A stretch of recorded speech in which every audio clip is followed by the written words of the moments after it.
રાજકોટ ગ્રામ્ય જિલ્લામાં હની ટ્રેપનો એક ગુનો જામકંડોરણા પોલીસ સ્ટેશનમાં દાખલ થયો હતો, જેમાં 7 આરોપીઓને અમે અટક કર્યા હતા અને 2 આરોપી હજુ સુધી નાસ્તા ફરતા છે. પછી અમે લોકો જ્યારે એનું CDRનું એનાલિસિસ કરતા હતા તો રેકોર્ડ ઉપરથી અમને એક ઓર ફરિયાદી મળ્યો, જેની ફરિયાદ ઉપર જેતપુર સિટી પોલીસ સ્ટેશનમાં આ જ આરોપીઓ વિરુદ્ધમાં ગુનો દાખલ થયો છે. અને આ તમામ આરોપીઓનો CDRની ચકાસણી કરતાં મોટા પ્રમાણમાં આમાં નંબર મળ્યા છે. અને અમે લોકો જેતપુર સિટી પોલીસ સ્ટેશનથી તમામ લોકોને સંપર્ક કરી રહ્યા છીએ. હું ફરીથી લોકોથી અપીલ કરું છું કે જે પણ લોકો આ ગેંગના ભોગ બન્યા હોય, આ હની ટ્રેપ કરવાવાળા લોકોના ભોગ બન્યા હોય, તો આમાં તમારે સામે આવીને તમારે ફરિયાદ કરો આપ લોકો. હું આપને અપીલ કરું છું અને સાથે સાથે હું ખાતરી આપું છું કે આપની પ્રાઇવેસીનો, આપની સામાજિક પ્રતિષ્ઠાનો પોલીસ ધ્યાન રાખશે. આપ લોકોને ડરવાની કાંઈ જરૂર નથી. આ લોકોનો એમો જ એવો છે કે એ લોકો સૌ લોકોને ટાર્ગેટ કરે છે. એમાં કોઈ પરિવારનું, કોઈ સમાજનું કોઈ પણ માણસ આમાં ફસી શકે. તો આમાં કોઈ માણસની ગલતી નથી. તો આ લોકોથી ડરવાથી બિલકુલ બી ડરવાની જરૂર નથી. 2 ગુના દાખલ થયા છે. ઓર આપ લોકો સામે આવશો તો આમાં ઓર ગુના દાખલ થઈ શકશે.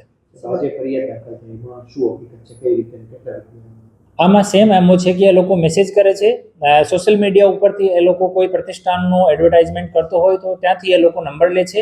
પછી એ લોકો ત્યાં જઈને એક વખત રેકી કરે છે કે માણસ કેવો છે, ઉંમર કેટલી છે, પ્રતિષ્ઠાન કેવો છે. પછી એ છોકરીઓ મેસેજ કરે છે કે હાય, હાઉ આર યુ, હું આવી હતી તમારા અહીંયા દુકાન ઉપર અને મને સારું લાગ્યું, એમ કરીને વાતોમાં ફસાવે છે.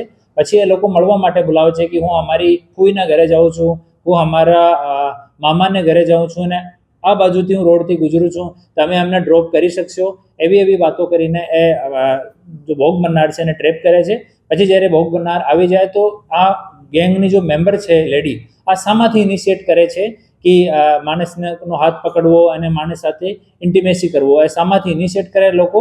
અને જ્યારે એ લોકો ઇનિશિએટ કરે એવી ત્યારે જ ગેંગના બીજા માણસો આવે છે અને ભોગ બનનાર સાથે મારકૂટ કરે છે, ભોગ બનનારને પ્રેશરમાં લાવે છે, ધમકીઓ આપે છે, FIR કરાવવાની ધમકી આપે છે, રેપના ખોટા કેસની ધમકી આપે છે. અને પછી ભોગ બનનારની ઇકોનોમિક સ્ટેટસ જોઈને એ લોકો પછી બાર્ગેનિંગ કરતા હોય છે કે કેટલા રૂપિયા આથી માંગવાના છે.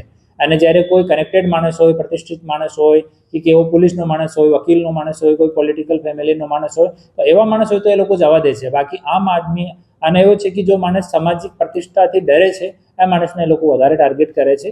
તો હું ફરીથી આમ જાહેર જનતાને અપીલ કરું છું કે આપને ડરવાની જરૂર નથી. આપની સામાજિક પ્રતિષ્ઠા ખરાબ થાય એવો કોઈ સંજોગોમાં કામ થશે નહીં. આપ લોકો આવો, અમે લોકો પૂરી પ્રયાસ કરીને આપની મદદ કરીશું. બીજી ફરિયાદમાં 1.5 લાખ રૂપિયા એ લોકો લીધા. Thank you.